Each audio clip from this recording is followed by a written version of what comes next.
नमस्कार दोस्तों, create wealth के यूट्यूब चैनल में आपका स्वागत है। दोस्तों, आज जिस टॉपिक के बारे में डिस्कस करना चाहता हूँ उस कंपनी का नाम है वी मार्ट, जो कि रिटेल सेक्टर की कंपनी है। और इस के कंपनी के स्टोर्स को आपने अपने घर के आसपास ज़रूर देखा होगा। दोस्तों, ये बिग बाज़ार और एवेन्यू सुपरमार्ट, जिसका जो स्टोर नेम है आपने डी मार्ट के नाम से देखा होगा, उसी की तरह से कंपनी है। दोस्तों, ये जो कंपनी है इसका मार्केट कैपिटलाइजेशन इस समय काफ़ी कम है। इसका मार्केट कैपिटलाइजेशन इस समय 4,242 करोड़ है। शेयर प्राइस 2145 रुपये है। 52 वीक हाई जो है 3435 रुपये है और लो जो है 2085 रुपये है। पी जो है वो 160 का दिखा रहा है। दोस्तों,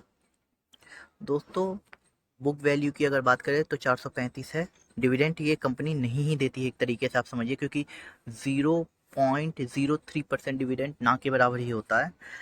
ROCE की बात करें 5.21 है। ROE की बात करें तो 1.46% है। फेस वैल्यू 10 रुपये है।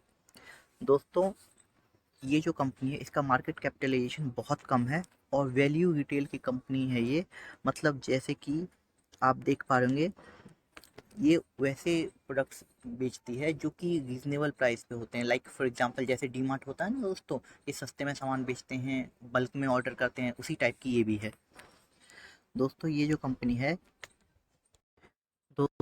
कंपनी है ये mainly involve in value retailing apparels with a minor presence in non apparel. Like आपका एग्जांपल के तौर पे आपका फुटवेयर हो गया, एक्सेसरीज हो गया, टॉयज हो गया, gaming, home product, home textile जो होता है, ईटीसी। दोस्तों, इसमें सबसे अच्छी बात यह है इनके 400 प्लस स्टोर्स हैं और वो जो एरिया कवर करते हैं वो है 33 लाख स्क्वायर फीट। और ये जो डाटा है ये है 2022 सितंबर के अकॉर्डिंग। इनके दोस्तों बिजनेस डिविजन्स जो हैं वो हैं, जैसे कि आपका पहला डिवीज़न जो है इनका वी मार्ट अपेयर। इसमें दोस्तों क्या होता है, ये जो न्यू न्यू जनरेशन्स के बॉयज़ एंड गर्ल्स हैं या लोग हैं जो न्यू जनरेशन्स के आते हैं उनको टारगेट करते हैं, ये उनका टारगेट ऑडियंस है। और वी मार्ट प्लस जो है दोस्तों ये टारगेट करती है ऑल एज ग्रुप को और कंटेम्प्रेरी फैशन को भी एज वेल टारगेट करती है ये, जैसा कि आप इसमें देख पा रहे होंगे। तीसरा इनका है वी मार्ट कॉरपोरेट। तीसरा जो डिवीज़न है इनका दोस्तों ये 22 से 25 साल की ऑडियंस को टारगेट करती है, मेल्स एंड फीमेल्स दोनों को। चौथा जो इनका कैटेगरी है दोस्तों मेनली वो वी मार्ट वैल्यू है। तीसरा वी मार्ट कॉरपोरेट था, चौथा इनका वी मार्ट वैल्यू है। ये जो कैटेगरी है दोस्तों, इसमें आपको दोस्तों क्या होता है, जो आपका ये जो स्टोर है वो ऑल एज ग्रुप को टारगेट करती है और economic status region wise target करती है। Low cost focus, around 80% V mart revenue come from affordable fashion. मतलब दोस्तों इनका जो 80% जो रेवेन्यू है वो लो कॉस्ट से आता है प्रोडक्ट से। जैसे कि ये सस्ते जो नॉर्मल पब्लिक होती है उनको जो है गुड्स बेचते हैं उससे आता है, जो कि एक बहुत अच्छी बात है। और इनका जो प्राइस पॉइंट है दोस्तों वो 80 रुपये से 800 रुपये तक है, मतलब इनके बीच में। और जो एवरेज प्राइस पॉइंट है वो है 334 रुपये।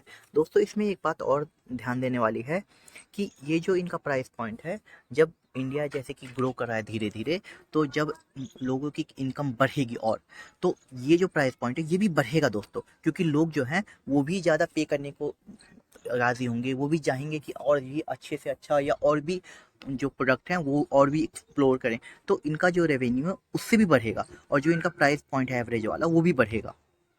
और इनका जो 20% का जो सेल है वो लाइक फुटवेयर और एफएमसीजी से आता है। तो ये इनका टोटल 100% सेल कवर करते हैं ऐसे ये। दोस्तों, इस कंपनी ने 2009 से रैपिडली जो है एक्सपेंड करना शुरू किया है अपने स्टोर्स के नेटवर्क को। इनके जो स्टोर्स हैं दोस्तों उत्तर प्रदेश और बिहार में, वो ऑल स्टोर्स लीज पे हैं। लीज पे मतलब दोस्तों क्या होता है, वो खरीदा नहीं इन्होंने, लीज पे ले रखा है।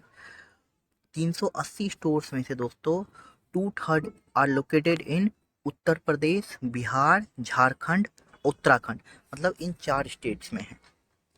इनके रेवेन्यू मिक्स की बात करें तो अपैरल से 10% है, होम एंड किचन से आपका 10% है, अदर्स से 10% है, मेन से 44% है, वुमेन से 27% है और किड्स से 30% है। मतलब जो इनका ज़्यादा रेवेन्यू है वो मेंस सेक्टर से आता है और वुमेन से जो है 27%। 30% मतलब जो इनके जो मेन दो रेवेन्यू जो है जिन जहाँ से आता है वो है मेंस और किड्स। इनके स्टोर्स काउंट की अगर बात करें तो टीयर 1 सिटी में 105 है, टीयर 2 में 54 है, टीयर 3 में 172 है और टीयर 4 में 60 स्टोर्स हैं इनके। इनके अगर मंथली फुटप्रिंट की बात किया जाए, स्टोर्स में जो लोग आते हैं उसे मंथली फुटप्रिंट कहा जाता है, वो है 3.2 मिलियन अक्रॉस 400 प्लस स्टोर्स। मतलब इनके सारे स्टोर्स में 3.2 मिलियन फुटप्रिंट आता है मंथली, जो कि एक अच्छा नंबर है। रजिस्टर्ड कस्टमर बेस इनका 33 मिलियन है ऑफलाइन फर्स्ट में। इनका जो सेल्स चैनल के थ्रू होता है, जैसे कि आप देख पा रहे होंगे, मिक्स जो है वो 98% इनका ऑफलाइन सेल है, 2% सिर्फ ऑफ ऑनलाइन है। दोस्तों जैसे कि धीरे धीरे इनके जो स्टोर्स हैं ये बढ़ेंगे और ऑनलाइन, जैसे कि आपको पता है कि ऑनलाइन का ट्रेंड ज़्यादा चल रहा है, इन फ्यूचर में भी ये हो सकता है कि ऑनलाइन की तरफ भी ज़्यादा फोकस करें। अगर इन्होंने, जैसे कि अभी इनका 2% है, तो ये अगर और फोकस करेंगे, मान लीजिए ये 10% या 15% इनफैक्ट चले जाते हैं ऑनलाइन की तरफ, तो दोस्तों इनका जो रेवेन्यू है वो भी काफ़ी मल्टीप्लाई करेगा। अगर हम टायर 1 की बात करें, मेट्रो और टायर 1 की, तो नॉन मेट्रो तो इनका 30-70 का रेशियो है। जैसे दोस्तों डाटा एनालिटिक्स की बात करें तो कंपनी ने इन्वेस्टमेंट अच्छा खासा कर रखा है टेक्नोलॉजी में, डाटा एनालिस्ट में, इन्वेंट्री मैनेजमेंट में और ईटीसी में, तो मतलब और चीज़ों में। दोस्तों जो टेक्नोलॉजी इन्वेस्टमेंट है वो बहुत ज़रूरी होता है हर कंपनी के लिए, क्योंकि दोस्तों क्या होता है, उससे इनके पास अच्छी इन्फॉर्मेशन होती है और एक अच्छा खासा जो इनके कस्टमर्स हैं उनका डाटा भी इकट्ठा होता है कि हमारे कस्टमर्स को कौन सा प्रोडक्ट पसंद आ रहा है, किस सीजन में कौन सा कस्टमर क्या प्रोडक्ट सबसे ज़्यादा पसंद करता है, किस प्राइस पॉइंट पे पसंद करता है, किस प्रोडक्ट को वो बार बार रिपीटली ले रहा है। ये सब चीज़ें डाटा से ही पता चलती है दोस्तों। इसीलिए इसीलिए डाटा का इन्वेस्टमेंट बहुत ज़रूरी है। कंपनी के प्रो एंड कॉन्स की बात करें तो आप देख पा रहे होंगे, प्रो में इसके जो है कंपनी अच्छा क्वार्टर जो है रिजल्ट एक्सपेक्ट कर रही है, ये आ रहा है प्रो में। और जो दूसरा प्रो है जो कि मेन देखने की चीज़ है दोस्तों, वो ये है कि कंपनी ने 10 सालों में सेल्स ग्रोथ जो है वो 22% का मेंटेन किया है, जो कि एक बहुत अच्छी चीज़ है। अब इनके कॉन्स की बात किया जाए तो कंपनी जो ट्रेड कर रही है वो अप्रॉक्स 5 टाइम्स के बुक वैल्यू पे ट्रेड कर रही है, जो 4.93 है, तो अप्रॉक्स आप 5 टाइम्स कह सकते हैं दोस्तों। Company has low interest coverage ratio, 5 सालों का इनका सेल्स ग्रोथ है 10.7%। Company has a low return on equity 2.80% over 3 years. Dividend pay out जो है वो भी लो बता रहा है। प्रमोटर होल्डिंग 3 सालों में 6.2% कम हुई है, जो कि एक कॉन माना जाएगा। अब इसके सेल्स की अगर दोस्तों बात करें तो सितंबर पे क्वार्टर में जो इसका सेल्स था वो 506 करोड़ था और दिसंबर में आप 777 करोड़ था। लेकिन दोस्तों अगर हम पिछले साल के दिसंबर से कंपेयर करते हैं 2021 के, तो वो था 692 करोड़।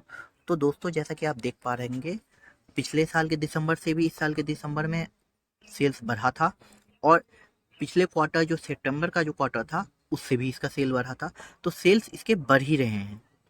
दूसरा दोस्तों अगर हम इसके ऑपरेटिंग मार्जिन की बात की जाए तो वो अभी 13% है, जो कि पिछले क्वार्टर में 11% था। और अगर हम पिछले साल के दिसंबर क्वार्टर में देखें तो वो 20% था, जो कि अगर उस पिछले साल के दिसंबर के क्वार्टर से कंपेयर करें तो कम हुआ है, लेकिन अगर इसके हालिया पिछले क्वार्टर से कंपेयर करें तो वो बढ़ा है। अगर हम ईयरली सेल्स की बात करें तो 2021 का जो सेल था वो था 1075 करोड़ का, 2022 का है 1666 करोड़ का और टिल डेट का है अभी 2330 करोड़ का। जो इनका ऑपरेटिंग मार्जिन जो है वो है आपका 2021 का 12%, 22 का 12% और अभी टिल डेट जो चल रहा है वो है 13% का।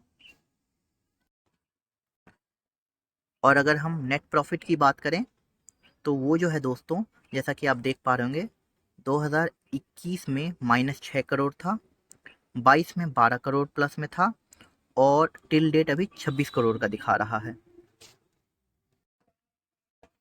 कंपाउंड सेल्स ग्रोथ की बात करें 10 सालों का 19% है। कंपाउंड प्रॉफिट ग्रोथ की बात करें 10 सालों का 2% है।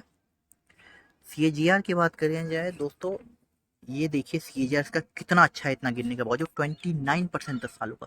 दोस्तों ये जो शेयर है ये अभी अपने 52 वीक लो के आसपास है, फिर भी इसका जो CAGR है वो 29% है। अगर ये अपने अभी हाई के आसपास होती तो सोचिए कितना अच्छा होता।